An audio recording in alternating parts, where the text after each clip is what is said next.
So some of the best and the worst players from Super Rugby 2018. I'm back in the same room, so apologies guys. Some of you have said that there's like a high-pitched sound in the back of these videos. I can't actually hear it. I've played the audio back on a couple of different devices. Might be an age thing. If you guys who can hear the high pitch, just let me know.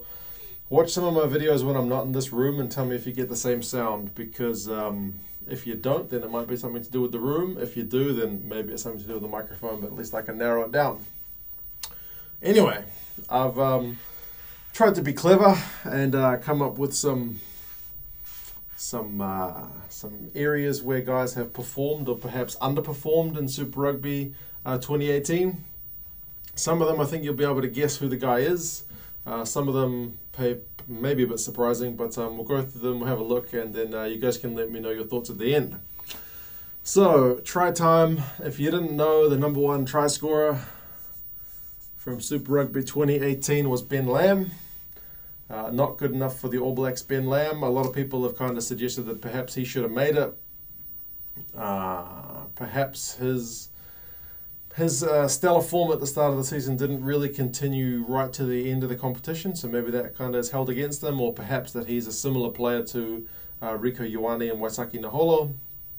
Also counted against them. That's what the All Blacks management said in June. So, yep, either way, he was the top try scorer, 16 tries in 18 games. Next, the Mr. Setup is, on average, Will Guinea. So I'm talking try assists. This guy got 7 try assists in 8 games, which is almost, 1 per game. In total, Elton Yankees had the highest number. He had 11, but that was in 19 games. So per average, for games played of guys who played at least, I think more than 5 games, Will Guinea is your man with try assists. So he is key man for that Rebels team. Running man, the guy who racked up the most run meters is Amanaki Mafi from the Rebels. He had the most runs and the most run meters, most average runs, most average run meters. The guy is just one of the Rebels' main weapons in getting that ball forward. Averaged 112 meters run per game, and he averaged 15 runs per game. The next best was 10 runs per game. So this guy is just getting the ball more than anybody else, and he's running it like crazy. Next, battering ram. So in this one, I'm talking tackle busts, and it is a Blues man. It is Akira Ioane. One of the few Blues guys to really kind of be the top of any particular good stat. Akira Ioane had pretty good stats, especially with the ball more than without the ball. He had an average of 5.4 tackle busts per game. Damien McKenzie was second, and as someone pointed out in the comments, his tackle busts are perhaps more tackle slips than tackle busts, but with Akira Ioane, you can be sure that if he busted a tackle, he busted a tackle. Couldn't really think of anything remotely clever, not that any of these are very clever, for line breaks, but the line breaker was Tangele Nayaravoro from the Waratahs. He averaged 1.8 line breaks per game. The guy's a big guy. The Waratahs feed him a lot of ball. Often he's out wide with a bit of space, so he's often able to break the line. Magic hands. This is offloads for magic hands. You might be thinking Sonny Bill. Not Sonny Bill, maybe Israel Folau. Nope, it is Jean-Luc Dupré. He averaged more offloads and had more total offloads than anybody in the competition. He averaged 3 offloads per game. Easily the best guy, best. It's hard to measure how good the offloads were, how much was created from the offloads, but in terms of pure numbers, Jean-Luc Dupré is your man. The one to get airborne. So for this one, I'm talking line-out takes. Who was our key man for getting ball in the air off their own throw?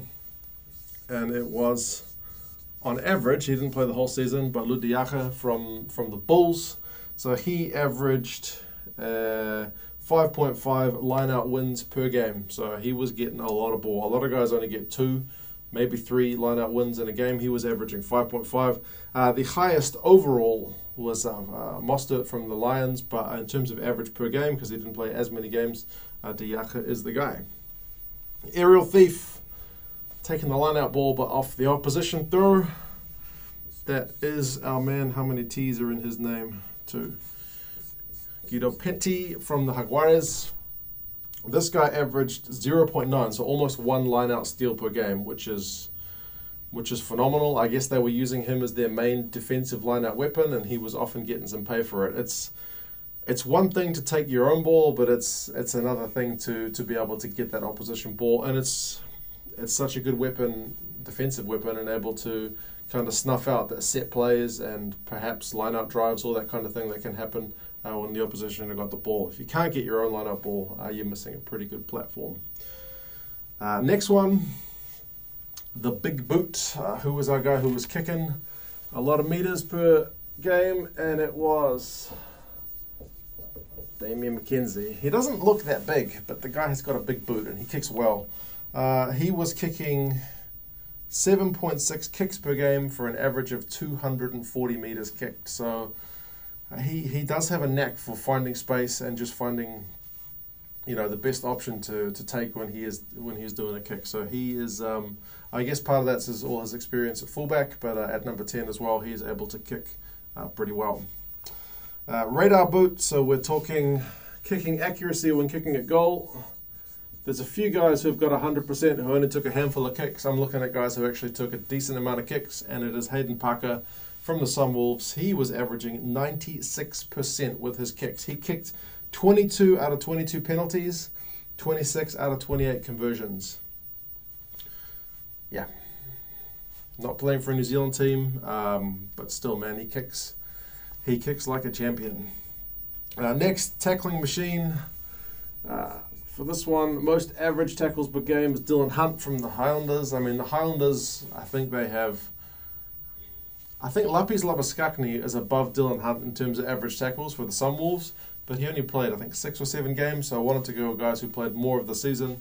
Dylan Hunt and then Luke Whitelock follow him, so the Highlanders play a game where they're going to be having to make a lot of tackles. 14.4 tackles per game. It's a good effort from him. If you're going to be a Highlanders player, you've got to have some work rate, and he's one of your guys. The Jackal, this is for pilfers, so there's no surprise here. It is David Pocock. Averaged 1 pilfer a game. He didn't play all of the season either, but he played the majority of it. 1 pilfer a game. I should mention that there's a separate category for ruck and maul turnovers forced. So I think pilfers, they don't actually explain it, but I'm assuming pilfers means they got a clean steal, whereas ruck and maul penalty turnovers forced is you got over the ball and the ref awarded you a penalty because they weren't releasing or something like that. That's Malcolm Marks. So Pocock's more of your clean steal man. I see yellow, so most yellow cards. That is Duncan Paia'awa from the Reds. He had 3 yellow cards throughout the season, so the guy was getting yellow carded fairly regularly. It's an issue that Brad Thorne will have to take forward with some of his players.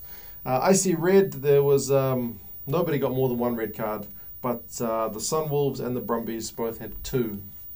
So I guess something to work on there. And I mean, Higginbotham was also one of the guys who got red carded, so it's another Reds guy. So yeah, like I said, a bit of grit is good, but you got to keep all your guys on the field. Next, to go along with a few of the kind of negative stats, Butterfingers. So I'm just talking handling errors. For this one, it is leaving New Zealand Rugby, Lima Sopawanga. He averaged 2 knock-ons or handling errors per game. I know Highlanders fans sometimes gave him a bit of grief for that. Well, the stats kind of back you up on that one. He was prone to dropping the ball. Obviously, he's a number 10, so he's getting a fair bit of ball. He's got more chance to drop it, but ideally you don't want to be dropping the ball twice per game. Naughty boy, so most penalties conceded. He's on the board again. This one is Amanaki Mafi. So whilst he got a lot of runs, he's a fiery guy, so he's prone to the odd penalty or two. On average, 1.8, so almost 2 penalties per game for Amanaki Mafi. So as much as he gives you in run meters, he's probably conceding a bit in terms of points from the boot, or perhaps kicking meters where they're kicking for touch. Last one, missed them. I've gone for missed tackles, so most average missed tackles per game. And some of the commenters won't be surprised with this one either. Samu Karevi misses an average of 3.7 tackles per game, which is a lot.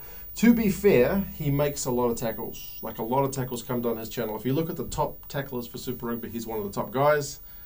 But he misses his fair share. So plenty of people have let me know their feelings on his defence before, and once again, the stats do kind of seem to back that up. So yes, these are our key guys. Some good, some not so good. You let me know your guys' thoughts on these ones. Any of these you think are particularly telling about these players, and any others you thought might have appeared here. But you let me know your thoughts, and I'll talk to you again soon. See you later.